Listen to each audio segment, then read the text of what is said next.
नमस्कार मित्रांनो, मी परत एकदा स्वागत करतो तुमचं आपल्या यूट्यूब चॅनलवर. मराठी भाषेमध्ये आपण टेस्टिंगची प्रत्येक माहिती म्हणजे फ्रेशरसाठी 1, 2, 3 वर्षाचे एक्सपिरियन्स लोकांना कशावर क्वेश्चन विचारले जातात काय नाही ह्या पूर्ण गोष्टीचा आपण आढावा आपण ह्या यूट्यूब चॅनलवरून देतो. तर आजपर्यंत आपल्याला SDLC परत मॉड्यूल काय असतात किंवा सिलेबस काय आहे हे आपण पाहिलेलं आहे. पण मॉड्यूल पाहिल्यानंतर आपण म्हणलं की एजाईल मॉड्यूलवरच वर्किंग आपण करतो किंवा जवळपास 95% जी कंपनी आहेत ते एजाईल मॉड्यूलवरच वर्किंग केलं जातं. पण एजाईल मॉड्यूल काय आहे हे पण आपण पाहिलेलं आहे. पण परत एकदा तरी सांगतो, एजाईल मॉड्यूलमध्ये काय आहे तर कुठलीही स्टेज असली, कुठलाही जर इन्व्हायरमेंट असला किंवा कुठल्याही बेसिक पिरियडवर जरी असलो आणि जर कस्टमर म्हणला की मला एखादी RC पाहिजे. RC म्हणजे काय तर रिक्वेस्ट फॉर चेंज. RC म्हणजे काय तर रिक्वायरमेंट म्हणजे चेंज इन रिक्वायरमेंट चेंज करायचे.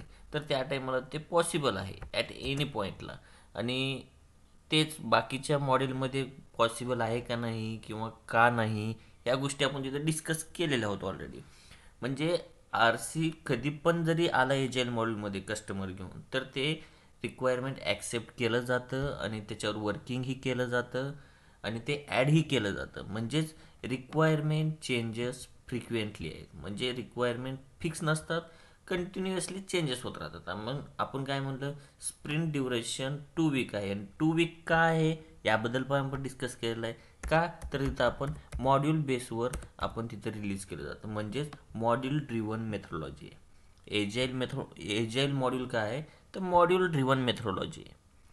राहिला प्रश्न आता ही SIT, UAT आणि प्रोडक्शन काय आहेत या गोष्टी तुम्हाला कन्फ्यूज करत असतील तर मी व्हिडिओच्या शेवटी या गोष्टीबद्दल तुम्हाला सांगतो मी नेमकं हे काय आहे आणि कशासाठी असतं नेमकं. ठीक आहे. तर आता एखादं मॉड्यूल जर तयार केलं, ठीक आहे, आणि दुसऱ्या मॉड्यूलवर आपण वर्किंग करतोय. तुम्हाला एक्झाम्पल म्हणून सांगतो. तर एक मॉड्यूल आता लॉग इन पेज केलं आहे, त्यानंतर होम पेजवर वर्किंग चालू आहे. होम पेजवर वर्किंग चालू आहे आणि चालू असताना कस्टमर काय म्हणला, कंट्री कोड मला अटॅच करायचं. जरी त्यानं कंट्री कोड ॲड जरी केला तरी त्याचा इम्पॅक्ट पडला पाहिजे ना होम पेजच्या ह्याच्यावर किंवा लॉग इनच्या पेजवर. पण ते पडणार नाही. कंट्री कोड ॲड करून पण इम्पॅक्ट पडणार नाही. तर का नाही पडणार तर तीही गोष्ट आपण पाहणार आहोत. पुढे गेल्यानंतर तुम्हाला कळून जाईल की का नाही पडत किंवा कसं असतं नेमकं, प्रोसिजर कशी असते. तर त्याऐवजी तुम्हाला सांगतो की जेव्हा लॉग इन पेज बनवतो, आता कंट्री कोड आपण ॲड केली आणि होम पेज आहे इथं. आता कंट्री कोड तर आपण ॲड केला आहे, बरोबर आहे. कंट्री कोड ॲड केल्यानंतर हे log in page country code कशात येणार, लॉग इन पेजमध्ये येणार, बरोबर आहे. लॉग इन पेजमध्ये आल्यानंतर या दोन्हीच्या मध्ये एक चेक पॉईंट असतो. जर समजा आता इकडे इरर आला आहे, ह्या गोष्टीवर इरर आला आहे, बरोबर आहे, रेड कलरमध्ये इरर आहे. ह्या चेक पॉईंटवर जेव्हा जातो ना तर इरर कुठं आला आहे, कुठल्या बेसिसवर आला आहे आणि का आला आहे हे ह्या चेक पॉईंटवर लगेच समजून जातं. का आला आहे तर ह्या W समोर आलेला आहे त्यामुळे आलेलं आहे, ही गोष्ट लगेच कळते. आणि त्याच्यामुळे ह्या ठिकाणी जे आहे ते इम्पॅक्ट करत नाही. म्हणजे do not impact another module because of the check point is available. म्हणजे जे काही चेक पॉईंट आहे ते अवेलेबल आहे. त्याच्यामुळं परत लॉग इनमध्ये जाऊन इथं टाईम वेस्ट घालत बसण्याची वगैरे काहीसुद्धा गरज नाही. लॉग इन पेजमध्ये नेमकं कुठं इरर आला आहे काय आलं आहे ह्या गोष्टी हुडकत बसायची गरज नाही. डायरेक्ट चेक पॉईंट चेक केला तर चेक पॉईंट पूर्णपणे सांगतं की लॉग इन पेजवर डिफेक्ट आला आहे का होम पेजवर डिफेक्ट आला आहे. हे काम आपलं नाही आहे. आपण फक्त डिफेक्ट हुडकून काढायचे. हे कुठं डिफेक्ट आला आहे हे कुणाचं काम आहे तर डेव्हलपरचं काम आहे. ठीक आहे. आता तुम्हाला सांगतो, तुम्ही म्हणत असताल SDLC तर शिकलो आपण, बरोबर आहे. SDLCमध्ये काही स्टेप्स फॉलो करतात हेही तुम्ही म्हणलात सर म्हणताल. पण आपण कुठं फॉलो करतो हेही मी सांगितलं की हे वाईजमध्ये प्रोडक्शन डेव्हलप होतं. तर SDLCमध्ये पण सेम तसंच आहे. स्टेक होल्डर काय असतं, कस्टमर असतं, प्रोडक्ट ओनर काय असतं, BA असतो. तुम्हाला सांगितले ना BA कोण आहे, बिझनेस ॲनालिस्ट कोण आहे, काय आहे, बरोबर आहे. हे कस्टमर असतं, स्टेक होल्डर म्हणजे कस्टमर. बिझनेस प्रोडक्ट ओनर म्हणजे तो कस्टमरकडून ॲनालाइज करतो, त्यानंतर बनवतो काय, BRS डॉक्युमेंट, बरोबर आहे. मग तो इस्टिमेशनमध्ये काय करतो की ॲनालायझिंग करतो आणि काय बनवतो, स्प्रिंट बॅकलॉग. स्प्रिंट बॅकलॉग बनवतो म्हणजे काय बनवतो, काय सांगितले मी, SRS. मग हे सेंड केलं जातं कोडरला. मग कोडर काय करतो, कोडिंग करतो. त्यानंतर परत काय करतो, टेस्टिंग करतो. मग आपल्याला फक्त टेस्टिंगबद्दल सगळ्या गोष्टी पाहिजे, दुसरं काही देणं घेणं आहे का आपल्याला. फक्त आपल्याला टेस्टिंगबद्दल गोष्टी पाहिजेत. कोडर कसं करतो, काय करतो, काहीही देणं घेणं नाही आहे. आपल्याला फक्त टेस्टिंगशी मतलब आहे. टेस्टिंग कसं करतात काही नाही ह्याच्याशी देणं घेणं आहे. हे कोडिंग कसं चाललं, बाकीच्या गोष्टी कशा चालल्या, याचा काहीच देणं घेणं नाही. पण जर विचारलं की तुमच्या ऑर्गनायझेशनमध्ये किंवा तुमच्या कंपनी म्हणणं सोडून द्या, ऑर्गनायझेशनमध्ये एजाईल मॉड्यूलचं वर्किंग किंवा आर्किटेक्चर ऑफ एजाईल मेथडॉलॉजी सांग जर म्हणला, तर तुम्हाला ह्या गोष्टी सांगता आल्या पाहिजे. तुम्हाला क्वेश्चनही प्रोव्हाइड करेन मी, खाली तुम्हाला लिंक देतो, टेलिग्रामच्या लिंकला जॉईन व्हा, ग्रुपला जॉईन व्हा. तुम्हाला पूर्णपणे मी डॉक्युमेंट सगळे तुम्हाला त्या ग्रुपवर तुम्हाला प्रोव्हाइड करतो. तुम्ही फक्त एक मेसेज टाका त्या ग्रुपवरती, हे डॉक्युमेंट सेंड करा. तुम्हाला ते डॉक्युमेंट रिपीट जरी पाहिजे असले तरी रिपीटसुद्धा मी तुम्हाला सेंड करेल, त्यात काय वेळ लागणार नाही आहे.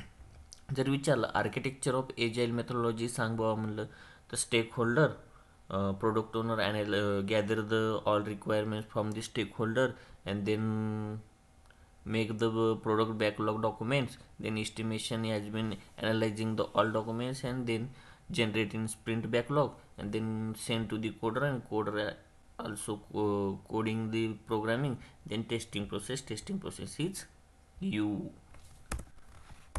आणि त्यानंतर मेंटेनन्सचा तर भाग येतो. मेंटेनन्सचा विषय सोडून द्या, मेंटेनन्सशी काही देणं घेणं नाही आपला. टेस्टिंगमध्ये काय असतं काय नाही, टेस्टिंग जे आहे हेवरच आपल्याला डीपमध्ये आपल्याला अभ्यास करायचा आहे. परत विचारतात एजाईल मॉड्यूलचे ॲडव्हान्टेज सांग बाबा. ॲडव्हान्टेज काय आहेत, ते एजाईल मेथोडॉलॉजीमध्ये ॲटोमेशन पूर्णपणे चालतं. ॲटोमेशन चालतं म्हणजे यामध्ये एक रिग्रेशन टेस्टिंग आहे. एजाईल मॉड्यूलमध्ये रिग्रेशन टेस्टिंग आपण करतो, ते रिग्रेशन टेस्टिंग पूर्णपणे ॲटोमेशन चालतं. म्हणजे ॲटोमेशन म्हणजे काय आहे काय नाही ह्याही गोष्टी आपण येणारच आहेत व्हिडिओ, तेव्हा तुम्हाला कळून जाईल. रिग्रेशन टेस्टिंग जे आहे, जेव्हा पूर्णपणे ॲप्लिकेशन किंवा 2 वीकमध्ये तुमचा स्प्रिंट ड्युरेशन 2 वीकचा आहे, 2 वीकमध्ये जेव्हा तुमचा पूर्णपणे तयार होतं 2 वीकमध्ये मॉड्यूल, मग त्या टायमाला जेव्हा तुमचं मॉड्यूल स्टेबल असेल, प्रोडक्शनही झालेलं आहे, स्टेबल असेल, त्या टायमाला आपण ॲटोमेशन करतो. म्हणजे ॲटोमेशन जे आहे, ॲटोमेशन टेस्टिंग मोर ॲक्युरेसी आहे. Automation, why automation, automation is more accuracy than accuracy level is more than human efforts is low, right. Human efforts पण लो लागतात, बरोबर आहे. आता ही चेक पॉईंट तर तुम्हाला सांगितलं इम्पॅक्ट पडत नाही. परत डेली स्टँडअप मीटिंग, रोज एक मीटिंग असते 10 मिनटाची रोज एक मीटिंग असते. आणि हे मीटिंग्स आहेत 5 मीटिंग्स आहेत. म्हणजे मीटिंग्सला मीटिंग नाही म्हणत, सेरेमनी म्हणतात. डेली स्टँडअप सेरेमनी होते 10 मिनटामध्ये. तुमचं कुठंपर्यंत वर्किंग झाले, काय वर्किंग करणार आहात आज, किंवा तुम्ही कुठं अडलात, तुम्हाला कुठं प्रॉब्लेम आले, ह्या गोष्टीचा पूर्णपणे या डेली स्टँडअप मीटिंगमध्ये विचारपूस केली जाते. किंवा तुम्हाला काही प्रॉब्लेम असेल तुम्ही सांगू शकता, नसेल तर गप्पही बसू शकता. फक्त तुम्ही सांगू शकता की माझं हे वर्किंग चालू आहे, हे चालू आहे. स्प्रिंट ड्युरेशन लो आहे, दुसऱ्यासारखं नाही आहे, दुसऱ्या मॉडेलसारखं 3 महिने, 4 महिने, 6 महिने, बरोबर आहे. हे ॲडव्हान्टेजेस आहेत. तर ॲडव्हान्टेज विचारले, हे 4 ॲडव्हान्टेजच्या व्यतिरिक्त तुम्हाला काहीसुद्धा सांगायची गरज नाही आहे. तुम्हाला क्वेश्चन मी नंतर काही टेस्टिंगचे पार्ट्स आहेत ते झाल्यानंतर मी तुम्हाला देईन. तर डिसॲडव्हान्टेज सांगतो. डिसॲडव्हान्टेज आपल्यासाठी काहीच नाही आहे. डिसॲडव्हान्टेज कुणासाठी आहे, कस्टमरसाठी. आपल्यासाठी आहे का, नाही आहे. कस्टमरसाठी कसं आहे, तुम्ही एखाद्या प्रोजेक्टवर मॉड्यूल बेसवर काम करताय, बरोबर आहे. म्हणजे तुम्हाला तो प्रोजेक्ट कसा केला आहे, काय नाही, ह्या सगळ्या गोष्टीचा तुमचा स्टडी असणार झालं. मग सेम तुम्ही पॅरलल टाईपमध्ये तुम्ही स्वतःही प्रोडक्शन करू शकता. त्यात नुकसान कोणाचं आहे? कस्टमरचं आहे. कस्टमर म्हणजे कोण? स्टेक होल्डर, बरोबर आहे. हे अशा पद्धतीनं चालतं. एजाईल मॉड्यूल तुम्हाला जर प्रॉब्लेम येत असेल तर तुम्ही रिपीट व्हिडिओ पहा, एकदम सोप्या भाषेमध्ये आहे. तुम्हाला हे नोट्स पाहिजे असले हे नोट्स प्रोव्हाइड करेन, किंवा तुम्हाला चांगल्या प्रकारे, म्हणजे ही मी एक्झॅक्टली लिहिलेलं नाही आहे. Requirement changes frequently, Y changes, काय नाही काय नाही, हे तुमचं तुम्ही अभ्यास करावं लागेल.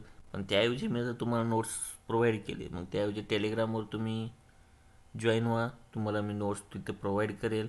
आणि राहिलं हे SIT इन्व्हायरमेंट, UAT इन्व्हायरमेंट, हे इन्व्हायरमेंट चालतं.